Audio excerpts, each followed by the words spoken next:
Good evening.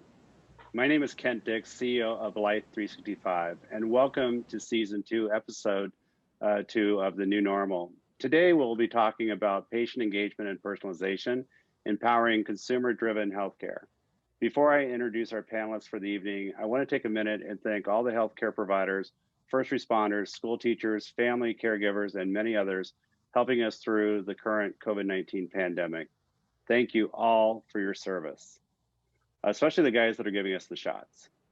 I also want to let you know that everyone will be on mute and that we'll accept questions via chat, and we'll try to entertain a few questions throughout the webinar.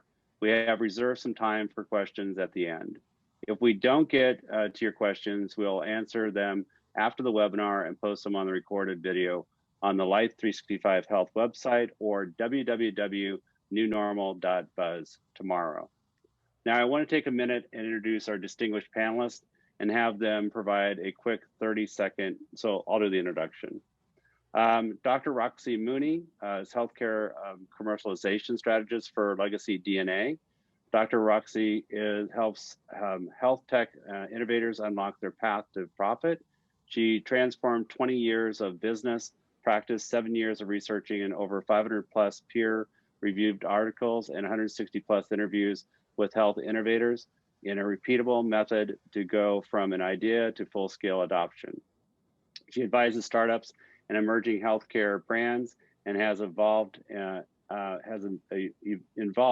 in 3 successful exits. She also is the international best-selling author of How Health Innovators Maximize Market Success. Welcome, Dr. Roxie. Thanks, Kent. Thanks for having me here today. Yeah, pleasure. Mario Vassaux is Chief Operating and Technology Officer at Life 365. Mario is a technology innovator with over 35 years of business operations and technology development experience. He has launched and operated successful software, hardware, technology companies involved in a range of products involving video games and medical software. Mario has participated in the publishing and development of multiple PC, console, and mobile video games, including hits like Duke Nukem 3D and Wolfenstein. He has developed a diverse range of award-winning apps and mobile games for business, consumer, education, cybersecurity, and a suite of medical apps with Avicenna Population Healthcare Solutions. Mario combines his expertise with gaming and medical software to develop innovative solutions that create better connections between caregivers and patients in order to improve patient care and outcomes. The next guest, the panelist, is Brian Kennedy, Chief Executive Officer at Willow.AI. Brian is a strategist and likes big plans, creating the vision and sharing the vision with others. Brian is more than that. He is detail-oriented and loves to dig into the tactics. He leads teams of amazing people to implement the things necessary to realize a vision and motivate them to do great work. He likes to study history and constantly and look at ways that can translate into lessons we can use today. So welcome to our panelists. I wanted to start off today and say, today we are starting to see a shift in more consumer-directed healthcare. This was accelerated when COVID-19 changed our world over a year ago. Consumers want to purchase differently now, including how they receive their personal health care for themselves and their family. Dr. Roxie, I know you talk to a lot of people in healthcare and with I assume, a wide range of opinions, but where do you see consumers pointing us in the near future on how they want to engage in their own care? So if I had to, I don't know if this is going to be, I think this is a hyphenated word. So I don't know if it's one word or two, but I would say Amazon effect. I think we all can relate to that. I think no matter what sector we're talking about, that's really set the bar of what consumers expect today in any experience across the board. So do you see any changes immediately in healthcare as it relates to healthcare? I know we've seen a lot of adoption that started with telehealth with COVID-19, that before there was an adoption maybe about 10%. And then, you know, in March of last year, went up to 70% right, from that. Do Yeah. you see any changes? Do you think it's going back to normal the way it was before, or is it here to stay? So I think we're paying attention to the digital front door more than ever in healthcare for the, the examples that you talked about, remote patient monitoring, virtual care, telehealth. I think we're starting to pay attention. I don't think that consumers just started having these desires since the pandemic. I think we've always desired this in our healthcare experiences. I think that more healthcare brands are paying attention now and feeling the pressure and the tension to perform and to meet those demands in a different way. But I think consumers are expecting choice, convenience, affordability, access, where I am, when I want it, and where I want it. And that could be a number of different places. So we talk a lot about, since the pandemic, care moving into the home, which is really important. But I also think that it's also virtual and remote. I remember just even 4 years ago having my first telehealth visit in the parking lot at a Right. hospital. Right. And so I think we're just seeing an acceleration of that demand. You don't even want to know when I had my first telehealth visit. It was last year in March, and it was going through a Starbucks line, a drive-through, right? That's when the Exactly. doctor called me and got me, and I'm like, this has got to be new for him, right? Right. So Mario, how do you see, healthcare providers and consumers engaging in the future, right? From this, from what you're working on currently, do you think things are changing? Do you see things changing from a consumer perspective? Yeah, I think there's a couple of things. Basically, what Dr. Roxie said, in essence, what we've done is we've started to commoditize healthcare. And by that, I mean really that now consumers have lots of options. And healthcare providers are creating every day new apps, new devices, new digital technology that allow the consumer to connect with the care providers. Um, Also add to that there are other entities that are involved in this, and this includes the payers, the health insurance companies. There are many groups that are interested. Earlier today, we had a conversation about um, uh, uh, drug testing and the data that's being produced by that. So there are a lot of interested parties. I think we're also getting to a point, in a way, to a perfect example is our experience with streaming media, right? Today, we all have access to DirecTV, to Hulu, to you name it. Well, in a way, medical care is actually being commoditized that way, where now we have a choice of who we deal with. And so, again, on the one hand, it's good. On the other hand, it creates its own set of issues and problems. I'm just wondering, how the healthcare systems are kind of dealing with this somewhat, because what we're hearing is that in the future, it's the decision for healthcare is really going to be made by the payer, right, and by the consumer, right? Hmm. And the consumer is already kind of showing right now that they vote with walking to go to other alternatives. Like you're already seeing companies like Lemonade and Hims and Hers and Romans and other things that are out there, so people can get healthcare on their terms the way they want. I'm just wondering, I'll go back to Dr. Roxy for a second. Do you think it's generational? Do you think that that's more motivated towards millennials and the younger generations, versus, our seniors that are out there? Do you think our seniors are asking for a change on how they adopt in healthcare? It's interesting. I think a lot of people perceive it as a generational driver or trend that's happening. And I think a lot of times we think that it's the millennials that are buying those types of solutions and more of this consumer driven healthcare. But really, statistically, I think I heard someone say the other day that gray is the new black. And so there's this gray market that is that are super tech savvy and they're demanding this type of choice and access and convenience just as much as the millennial generation. And so when I'm working with clients, we're kind of shaping the conversation to not really be about that type of demographic information as we think about who our consumer is, but thinking more of the shared values, the shared jobs that are trying to be accomplished or trying to get done, and then framing our solutions in that regards, instead of saying that I have a solution for millennials and I have a solution for the gray market, the seniors. I have a solution for the people that want to do X. And I think that's a big shift that's happening in the marketplace today. I got you. So Mario, from your perspective, and sorry, Brian, I'll be with you in just a second. You've been involved in gamification for years, and you personally, when you and I talk, you're saying it's not gamification, it's patient engagement, right? From that, how do you go through and start, using, games and tools that you're putting together to try to engage people differently in their care? Right.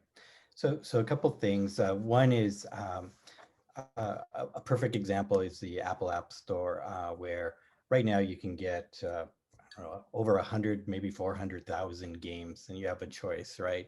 And the fact of the matter is most people that download games to their phones, we have this thing called the 10-minute syndrome, which is somebody will engage with the game for 10 minutes, they'll get bored, and they'll move on to the next game. The same can be said about some of our apps in the medical space and the healthcare space. We need to make the games or the apps or the healthcare services as engaging as we possibly can, because we need to retain that patient and engage them for the long run. And medicine is not about the short term, it's about the long term. And so it's really important for us to be able to use some of the tools that are already out in the marketplace. For example, in gaming, we use analytics quite a bit to see where players engage in the game, where they stop, where they get stuck, where they have issues, and more importantly, when they stop using the game. If we were to apply that to health software, we would be able to now start really looking at how people engage with the product and the service, and use those analytics now to actually create what I would call a live product, a product that's always evolving, offering new services, improving the user interface, improving the interactions that are going on there, even providing new services when needed. I think that's going to be the key to engaging patients, is give them something that is going to be almost evergreen, right? That they're going to use in the long term. Don't give them something that they're only going to use for 30 days and move on. It goes to page 1 of the phone, right? That's where you want them to use it all the time. Exactly. So Brian, nothing personal about this comment, but how do we make it so it's not creepy? How do we make it so, a lot of the stuff that you're doing from the intelligence side is all about data. And I think that you are the person that actually makes it more personalized so it isn't creepy. Creepy sometimes comes when ads are following you, right? And, data is used against you. A lot of times, like they'll start spitting, you go to a website and all of a sudden you get a coupon and email 2 seconds later for that product you're looking at. To me, that's creepy, right, from that. But if you can use data, and it actually would freak out my mom, and it would freak out, my older neighbor and stuff like that as well. If you use data for good, right, and use it in the background to kind of gently nudge people into the direction you want them to go or they want to go, how can Willow.AI or how can AI help with providing data to Mario, right, so that engagement is more personalized, but it also is not invasive in a person's life too? There's this very fine line in the sand between aha moments and uh-oh moments. And those uh-oh moments are things like you're having a conversation in the living room, and then you're 99% sure your Alexa just heard you, and then you get a Facebook ad for exactly the thing you were just talking about. Those are the the uh-oh moments. The trick with AI is to get to the data that gives people the exciting aha moments. You know, the Apple Watch working on you, tracking your heart rate, and suddenly tells you, hey, you may have a problem. These Right. these getting those to the surface over the uh-oh moments is really the trick. Is getting information to somebody that they really care about so that they don't feel like they're being sold to, they don't feel like you know something you shouldn't know. And then the second aspect of that really is personalization itself. You know, if you think back to this is one of the ways that Willow specifically is approaching this problem. But if you think back, and we might all be a little bit too old for this really, but I don't know if anybody remembers the Digipets or the, you know, the little tiny digital pet games. Yeah. People, Kamagucha or whatever. Yeah. yeah, Tamaguchi. Yeah. Yeah. people in grade school carried those things around like they were gold bars. And a lot of it was because they owned it, they personalized it, they fed it, they grew it. So creating solutions where people have some sense of ownership opens up that door to letting them feel like they can give it more information and letting them not be creeped out when it gives them more information back. Yeah. I just believe that people nowadays do not want a static interaction with an entity, right? That's out there, whether it's a doctor or whether it's even, you know, a restaurant. They want to be a little bit more personalized in this stuff. But it doesn't come with like, I mean, I can say this. I get creeped out when I walk into a store and they know my name and they say my name, or I go to Starbucks and they say same as yesterday. You know, that's a little bit too much for me, right? From that, that's almost like I want to order. I want you to know about me, but I don't want you to know about me. So it's a really fine art, right, to do it. You know, it's funny that you said that. So you know, if I go into Starbucks and I order and I know the barista's name, and this is a little psychology trick. If I know the barista's name and the barista knows my name, it's a wonderful experience when she knows my drink and she asks me if I want it. If I've never met the barista or I don't remember the barista, it's Yeah. almost horrifying if she knows my drink. Right. It's Yeah. that it's that sense of reciprocity that really gets you over the creepiness factor. And this is the problem with the static relationship with entities, and that's really what I think the trick to getting over it is I know you, you know me.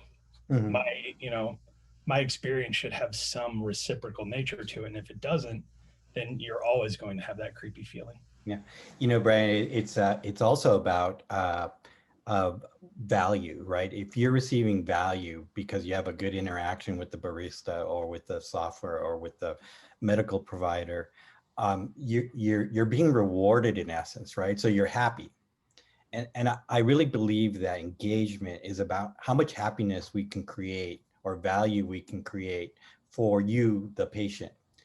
And it's interesting to see that the happier you are, the more pleased you are with the results. You know, you're actually getting some value out of this, and the value, you know, has to focus on your healthcare and your outcomes.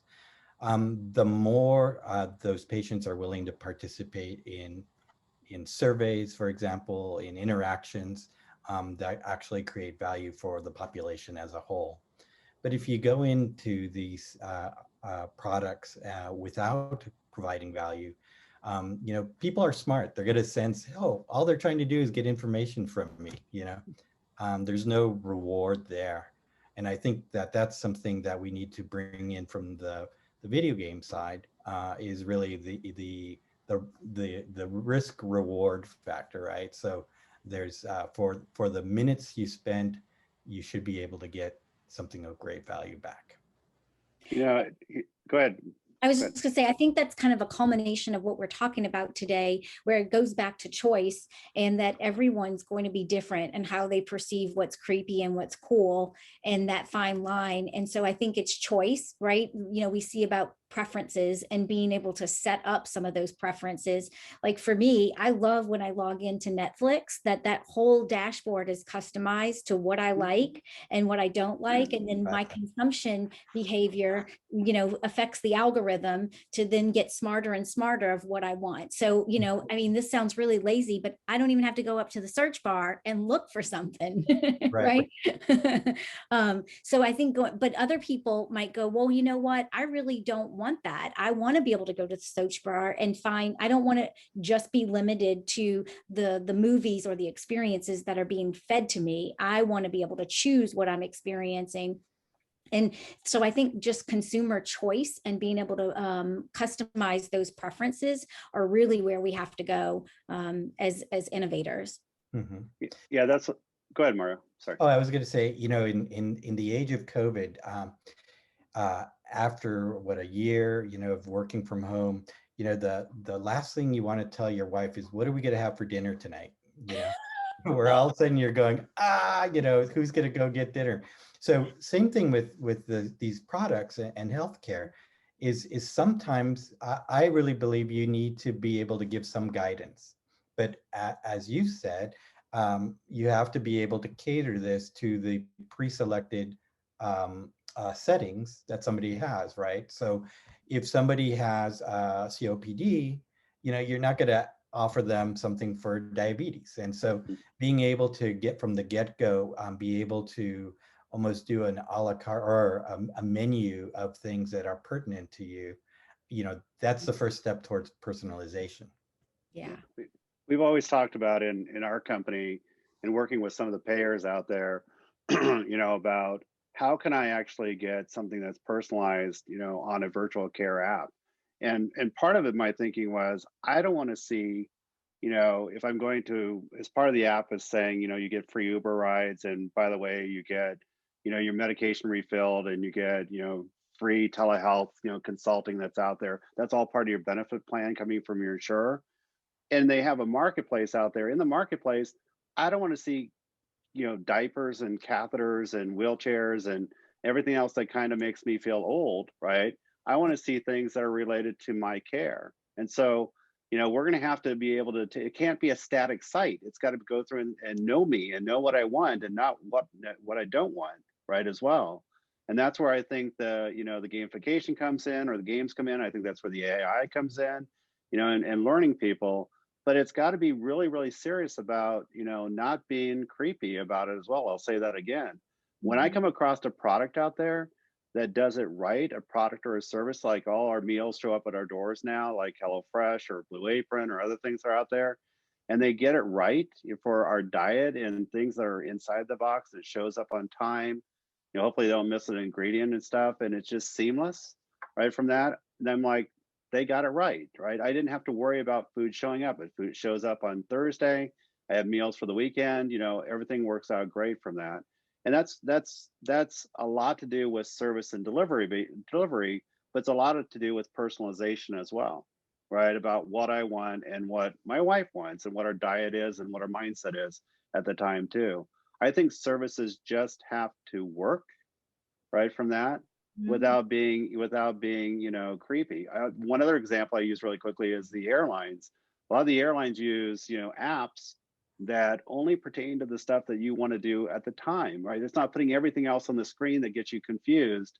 It's going through and saying, I want to change my seat, or I want to get my boarding pass, but you're not booking a ticket because that's not relevant to you. You're not on the plane yet. You're not landing yet, so you don't need to know where baggage claim's at, right? So it only gives you the information that's relative in context to you at the time. And I think that we have to do that a lot with our apps and our engagement as well. Yeah, one of the items here that's really interesting is you have to start somewhere with engagement. And so asking very simple questions to begin the process of onboarding a patient to an app or a service is really important, because everything downstream. So for us to be able to utilize Brian's AI, for example, we need to populate this data with some basic information. So there are ways of not necessarily coercing this from the patient, but but to engage them in a way where they're feeling that they're making progress, right? We're not throwing 20 pages of a questionnaire at them, but we are doing this over time and in small increments. And so I think, you know, as we go forward and we're developing these products, AI will kick in, analytics will kick in. All of these things will be based on getting our foot in the door first with creating a relationship with the patient, and then as we build a history with them, that we will be able to now engage them in the long term, as I said before. So versus just a short interaction, you know, and maybe that's why we're so used to, we all avoid doctors, right? and we want to as little to do with them as possible. But as we age, as you know, we may have some chronic diseases going on, whatever it might be. The reality is that we need to engage more with them, and we need to create tools that will allow us to do that, and engagement and through our products are that conduit. You know, Doctor, that's it's great. funny. Go ahead, Brian. Sorry about that. It's funny you brought that up. Pretty much everything we've talked about so far, and this talks about this is how the AI is as well. It's all about the factors of relationships. And I've got a good anecdotal example. I actually had to take my wife's aunt to the emergency room about a week ago.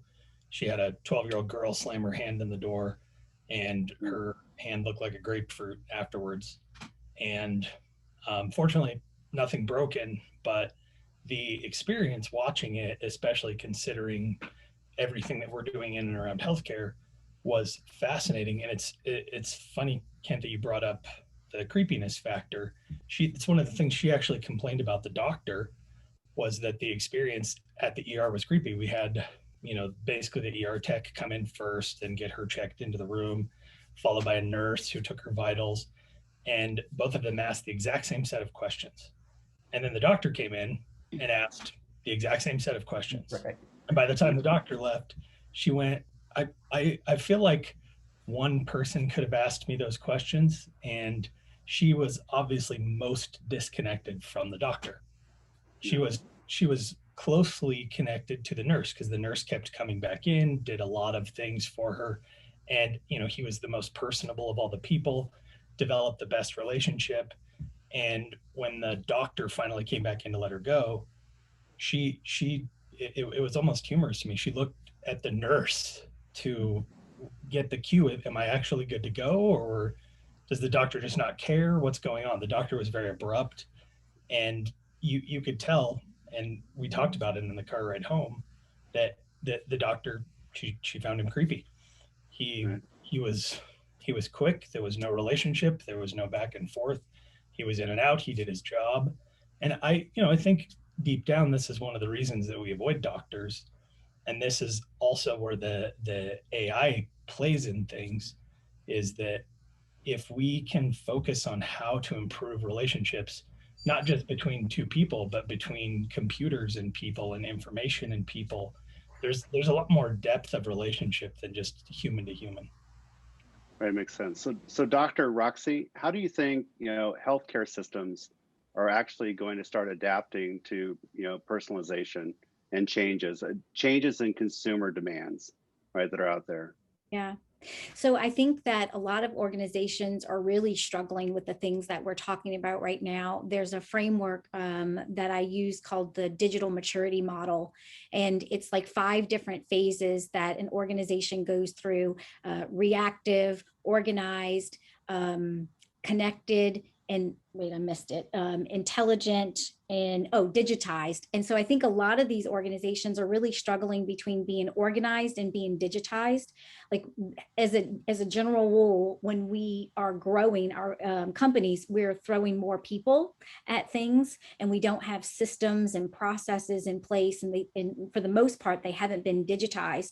So it's really difficult for an organization like a health system to go from that type of inefficiency to be able to be super intelligent and be able to leverage machine learning and artificial intelligence So I think, you know, everyone's at different places in that maturity model of trying to figure out how do they leverage technology to do the things that the human beings don't have to do, so they can free human beings to do the things that only they can do, and then be able to personalize those experiences that we're talking about.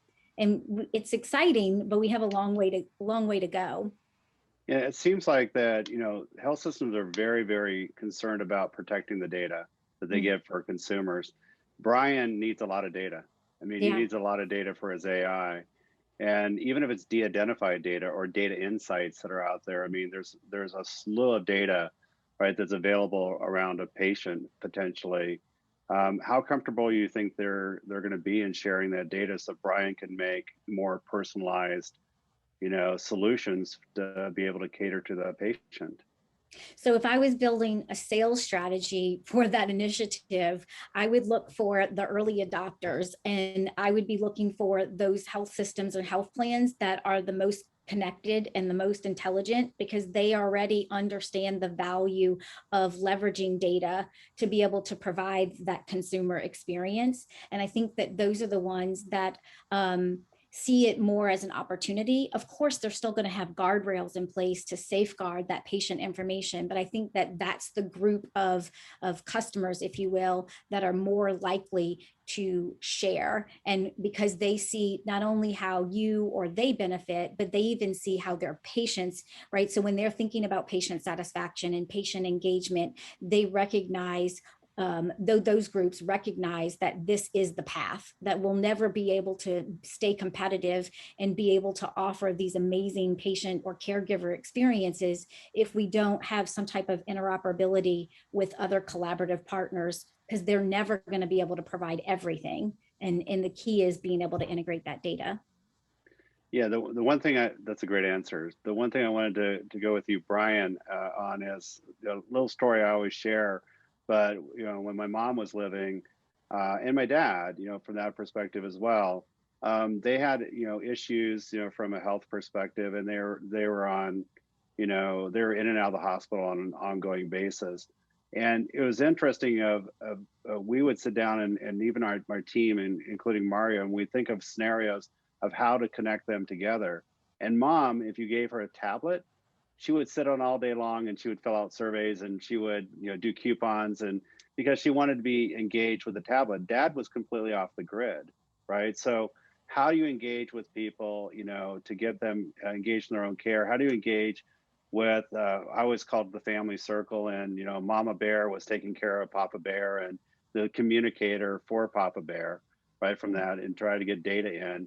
You know, how do we build solutions that are out there, Brian, that would engage, you know, somebody like my mom, right, to try to be more active in their care? Do we believe in incentives? I mean, I always talked about, you know, with mom, if you said, take your medication, you know, I'll give you a Silver Sneakers membership, you know, to work out for free.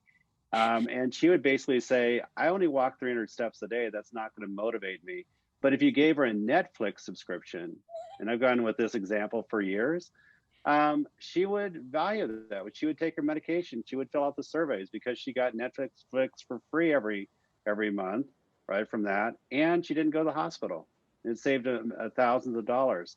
So Brian, from an AI perspective, how can we, you know, get the data from my mom and dad to try to engage them on their own terms?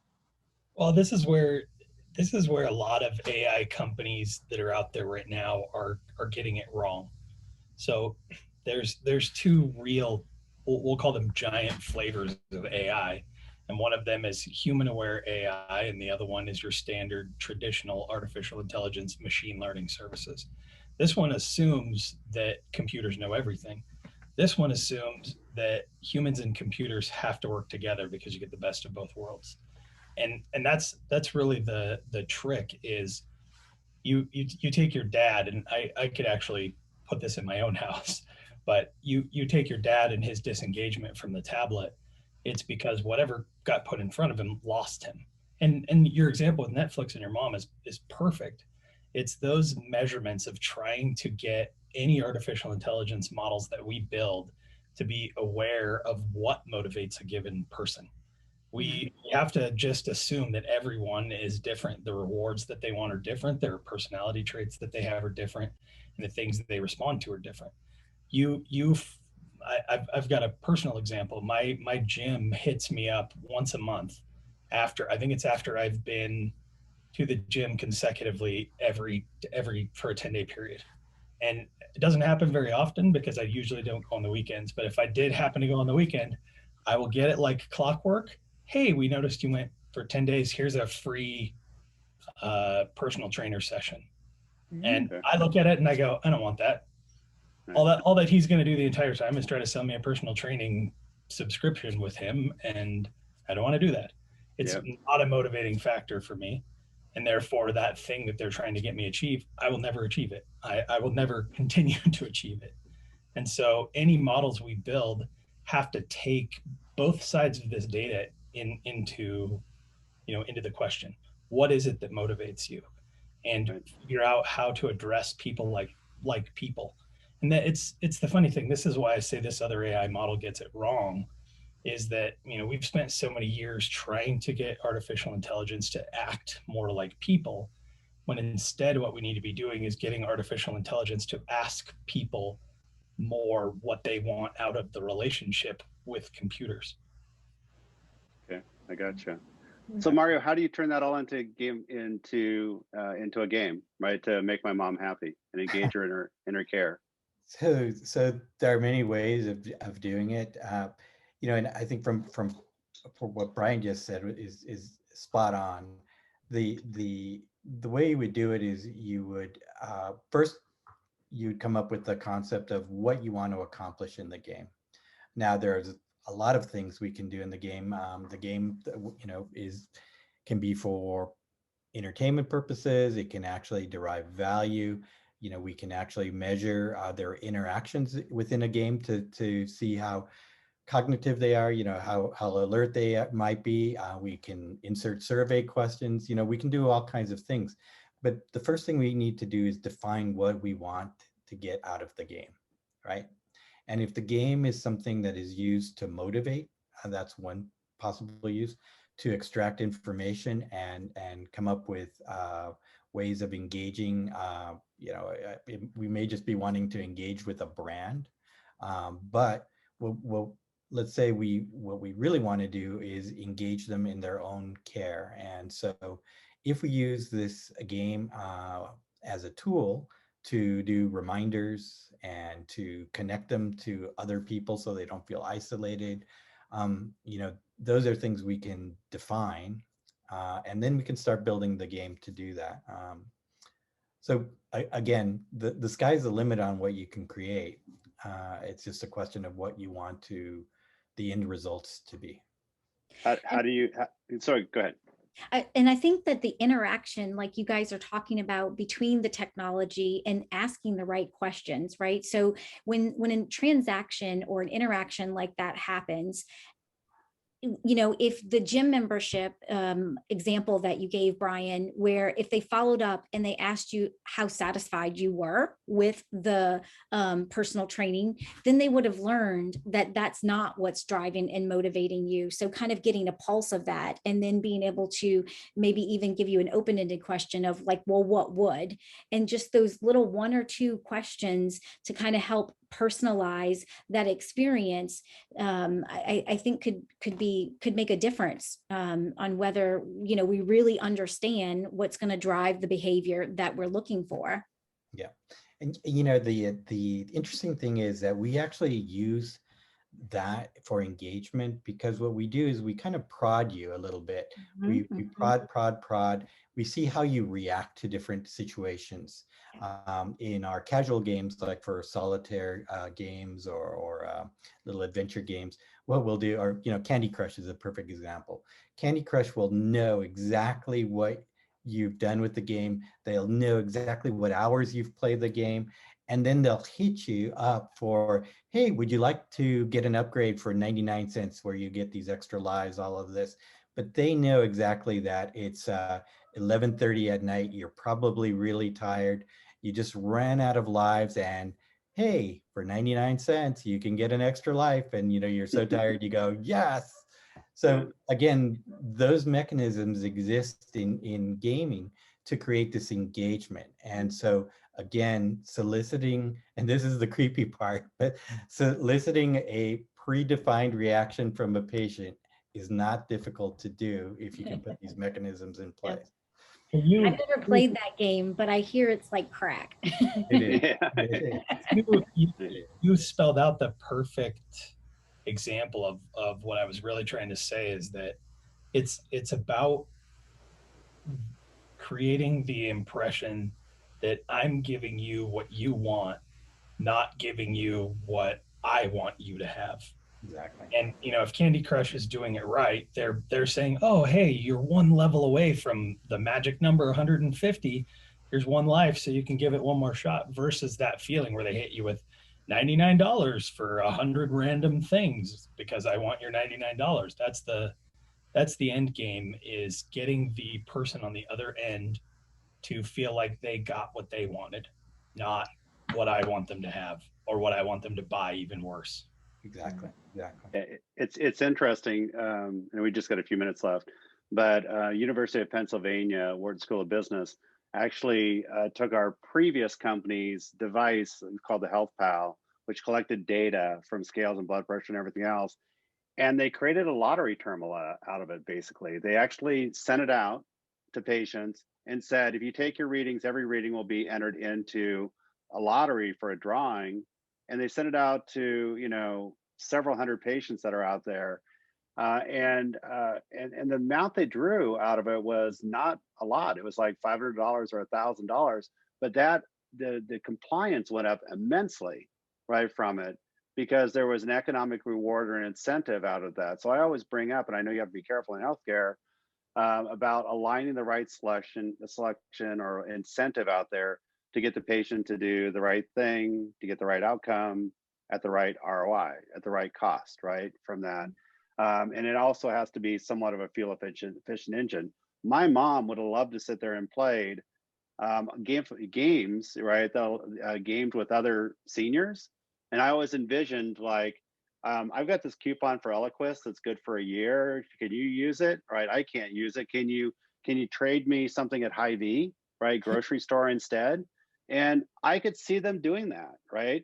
Yep. I always wondered about, to your point, Brian, did we have to go economically and incent people, give them hundreds of dollars? Or does a little badge that says you reached this level enough to say you did 10 readings in a row? Now, for my mom, I don't know if the badge was good enough, but it's one thing, for her to get a badge. But one of my developers one time said, listen, if they don't take their medication, then we're going to shut off the system and they're not going to get to see Netflix for free. I'm like, no, let them cheat, right? Purposely in the game, let them cheat, right? Because what cheating does is actually means they're engaged. And during that engagement area, I actually can go and teach them some teachable moments, right, as well. I at least have them connected some way. Yeah. So if they want to cheat, then, go through and let them cheat and get other points, but maybe come up and say, did you know that, broccoli and Coumadin don't go well together, right? What two things don't go well together? And create a teachable moment for them, right? So anyway. Ken, a real quick one. The whole issue of engagement that we need to also consider is that it's not just the engagement between the patient and the care provider or the game player. If you can involve using social media in HIPAA protected kind of environments, so that the patient can involve the family. So your examples with your parents are perfect. My parents live a few states away, so I'm not there with them, but if I had a means of also being in touch with them from a medical point of view, that creates engagement, right? Now you have a need that's very important to almost keep tabs on your family. But again, it creates that engagement. One of the things we've done with our app is to make sure that the app is not just for you, it's for your whole family. So now mom can, if she's a primary care provider, she can monitor her children's health, have it all in one place, share that with the doctors. But again, it's all about bringing other people into the engagement. And then the second part is one of the things we always miss is that we also have to engage the care providers. The people that are creating the product have to be engaged in the process.